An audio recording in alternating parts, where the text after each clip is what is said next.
Students, देखो पिछले video में हमने बहू की विदा चैप्टर पढ़ा था, पहला पेज। आज हम लोग इसके बाद की कहानी पढ़ेंगे, ठीक है। तो चलो शुरू करते हैं।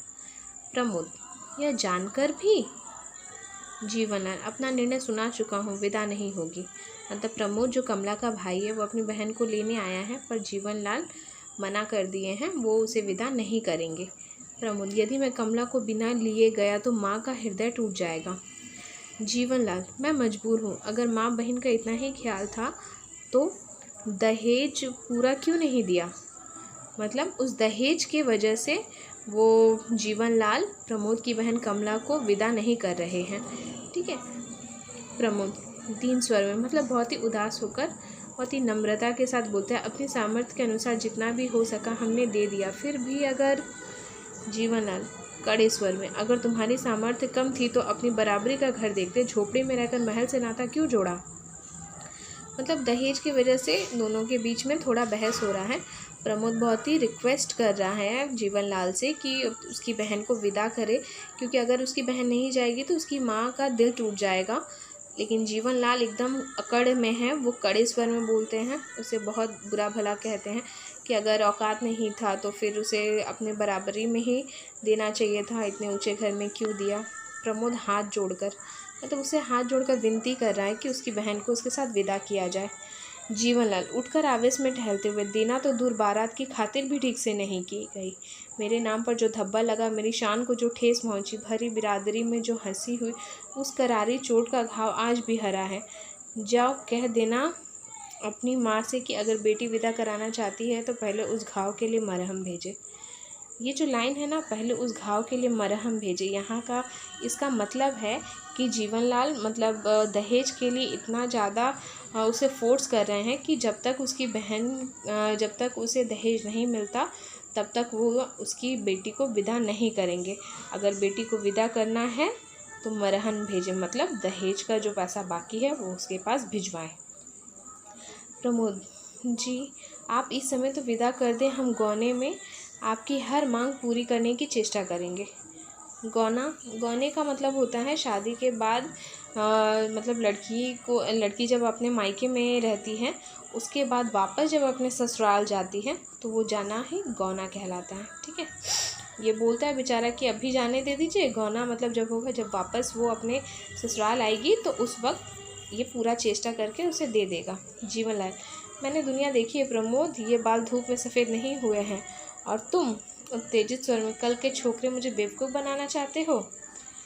ये आप क्या कह रहे हैं। जीवनलाल, ठीक कह रहा हूँ, मेरा फैसला आखिरी है, विदा तभी होगी जब 5,000 नगद इस हाथ पर रख दोगे। मतलब इतना ज़्यादा वो क्रूर है जीवनलाल कि उसे बिल्कुल भी इमोशंस का कदर नहीं है कि उस माँ पे क्या बीतेगी जिसकी बेटी पहले साल सावन में उसके घर नहीं जाएगी।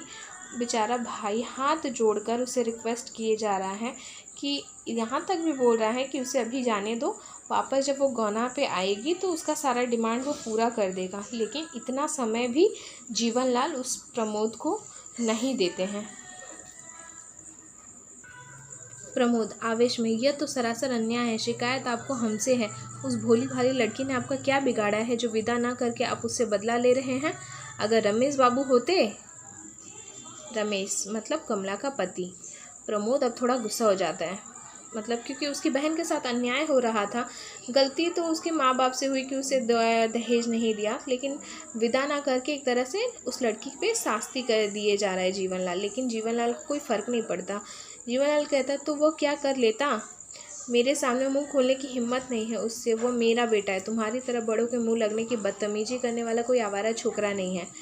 मतलब अपने हक की बात करना, यहाँ जीवनलाल बदतमीजी का नाम दे रहे हैं उसे। प्रमोद उससे कई बार रिक्वेस्ट किया लेकिन फिर भी ये नहीं सुने और उल्टा प्रमोद को ही वो बदतमीज आवारा छोकरा बोलते हैं। प्रमोद अपमान से तिल मिलाकर, बाबूजी बेटी वाला समझकर ही आप मेरा अपमान कर रहे हैं, किंतु यह न भूलिए कि आप भी बेटी वाले हैं। मतलब कहने का अर्थ यह है कि प्रमोद बोल रहा है, कमला जो है, कमला की एक ननद है, मतलब जीवनलाल की भी एक बेटी है, इसलिए प्रमोद ऐसा बोल रहा है कि आप भी तो बेटी वाले हैं, फिर ऐसा क्यों कर रहे हैं। जीवनलाल, हाँ हम भी बेटी वाले हैं, लेकिन तुम्हारी तरह नहीं। पिछले महीने हमने भी अपनी गौरी की शादी की, गौरी उसकी बेटी का नाम है, ठीक है। वह खातिरदारी की बारात वाले दंग रह गए। इतना दहेज दिया कि देखने वालों ने दांतों तले उंगली दबा ली। तुम मेरी बराबरी करोगे? बेटी वाले होकर भी हमारी मूंछ ऊंची है, समझे? प्रमोद जी, मतलब जीवनलाल अपनी बड़ाई पर बड़ाई किए जा रहा है। गौरी मतलब उसकी बेटी की शादी वो पिछले महीने ही हुई है, मतलब कमला की शादी के पहले ही उसकी शादी हुई है और वो उसकी शादी में बहुत दहेज दिया, बहुत खातिरदारी किया। उसी बात का वो घमंड में प्रमोद को सुना रहा है। जीवनलाल, रमेश गया है गौरी को विदा कराने, कलाई पर बंधी घड़ी देखकर। कुछ देर में उसे लेकर आता ही होगा। मेरी बेटी पहला सावन यहाँ बिताएगी। तुम्हारी बहन के सपने कभी पूरे नहीं होंगे और उसके सपनों के खून का दाग तुम्हारे हाथों और तुम्हारी माँ के आंचल पर होगा, समझे? प्रमोद व्यंग से, जो हमारी बहन है क्या वो आपकी कोई नहीं है? मतलब जीवनलाल एक पल में ही उसको अपनी बहू को प्रमोद की बहन बता देते हैं, जबकि शादी के बाद जब इसकी बहन जीवनलाल के घर आई तो जीवनलाल की भी तो कुछ उस रिश्ता जुड़ा है उस कमला के साथ, पर वो डायरेक्ट बोल देते हैं कि मेरी बेटी तो आएगी लेकिन तुम्हारी बहन नहीं जाएगी और इसका इल्ज़ाम तुम्हारे ही सर होगा। क्यों? क्योंकि प्रमोद उसकी माँ ने दहेज नहीं दिया है इसलिए। और जो जीवनलाल की बेटी है गौरी, उसको लाने के लिए रमेश मतलब उसका बेटा गया है। जैसे प्रमोद अपनी बहन को लेने के लिए आया है बस उसी तरह से ये भी गया है, रमेश भी गौरी को लाने के लिए गया है। जीवनलाल तेज, बेटी और बहू को एक तराजू में तौलना चाहते हो? बेटी बेटी है और बहू बहू, मतलब इनके नज़र में बेटी और बहू दोनों अलग अलग हैं। बेटी का जगह बहू नहीं ले सकती। प्रमोद, ठीक है, जब आप अपनी जिद पर अड़े हैं तो विनती करना व्यर्थ है। क्या जाने से पहले एक बार बहन से मिल सकता हूँ? अब प्रमोद समझ गया कि इसे समझाकर कोई फ़ायदा नहीं, क्योंकि वो विनती करके भी देख लिया और कड़ा स्वर में भी बोलकर देख लिया, पर जीवनलाल पे कोई असर नहीं होता। इसलिए वो अपनी बहन से आखिरी बार विदा लेते समय एक बार मिलने का इजाज़त मांगता है। जीवनलाल, ज़रूर, और हाँ, उसे यह भी बताते जाना कि अगली बार मेरे लिए मरहम लेकर विदा कराने कब आओगे। मैं तब तक देखूं कि माली के बच्चे ने झूला डाला या नहीं। द्वार का पर्दा हटाकर मुड़ते हुए, गौरी के लिए झूला डाल रहा हूँ लॉन में। मतलब झूला डाल रहा है, झूला क्यों? सावन का महीना में ना लड़कियां जब पहली बार शादी के बाद ससुराल आती है, अपने मायके जाती हैं, तो मायके में सावन के महीने में झूला झूलती हैं, अपनी सहेलियों के साथ खेलती हैं, हरे हरे कपड़े पहनती हैं। मतलब ये सब एक तरह सा सावन के महीने का आनंद का समय होता है, तो वो ऐसा करती हैं। इसीलिए झूला गौरी आ रही है इसीलिए वो झूला डलवा रहे हैं अपनी बेटी के लिए। जीवन का प्रस्थान। प्रमोद थका सा सोफे पर बैठ जाता है। अंदर से कमला आती है। चांद से सुंदर मुखड़े पर उदासी की छटा है, हाथों में लाल चूड़ियाँ हैं, रेशमी साड़ी ब्लाउज पहने। प्रमोद के पास जाकर खड़ी हो जाती है, सिर नीचा किए। मतलब जैसे ही जीवनलाल चले जाते हैं लॉन में देखने के लिए झूला डला या नहीं, प्रमोद बेचारा बहुत ही उदास होकर बैठ जाता है वहीं कमरे में सोफ़े पे। तो बेचारी अंदर से बहुत ही सुंदर है वो कमला, अपने हाथों में लाल चूड़ियाँ पहनी है, रेशमी साड़ी ब्लाउज पहनी है और आकर प्रमोद के सामने उदास होकर खड़ी हो जाती है।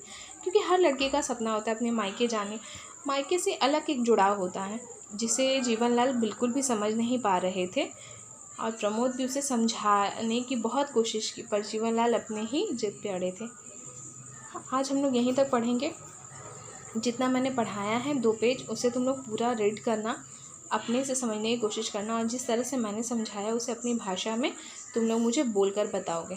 2 होमवर्क है, पूरा रीड करना है और साथ ही साथ अपनी भाषा में बोलकर इस स्टोरी को जहाँ तक मैंने पढ़ाया है उसे मुझे बताना है, ठीक है? तो चलो इसे अच्छे से करके मुझे सेंड करो।